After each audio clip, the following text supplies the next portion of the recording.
નમસ્કાર મિત્રો, નવા વિડીયોમાં તમારું સ્વાગત છે। અને જુઓ, આ છે ઇન્દ્ર ભારતી બાપુ, જૂનાગઢ અખાડાના મંત અને શ્રી રામ મંદિર વિશે શું બોલે છે, તો વિડીયોને પૂરેપૂરો જોજો।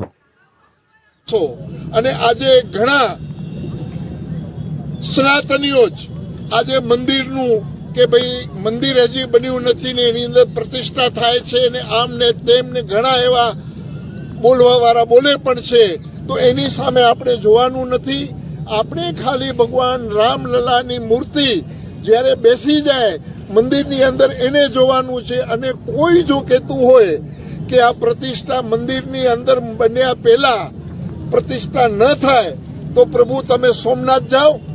સોમનાથની 15 વર્ષ પહેલા મંદિર બન્યું, એના 15 વર્ષ પહેલા પ્રતિષ્ઠા થઈ ગઈ અને 15 વર્ષ પછી મંદિર બન્યું છે, ત્યારે કેમ કોઈ અવાજ નહોતો ઉપાડ્યો? અને આજે કોઈ પણ બોલવા માંડે છે કે આ મંદિર ગર્ભગૃહની અંદર ભગવાન રામ ન બેસે। અરે જેની અમારી પેઢીઓ રાહ જોતી હતી એ દિવસો આજે અમારી સામે આવ્યા છે, તો એમને વધાવી લેવાના હોય અને કોઈ પણ બકવાસ કરે તો એને કરવા દેવાનો હોય। તો મિત્રો, તમારો આ વિડીયો વિશે શું કહેવું છે? કમેન્ટ બોક્સમાં જઈ કમેન્ટ કરો અને જય શ્રી રામ લખો।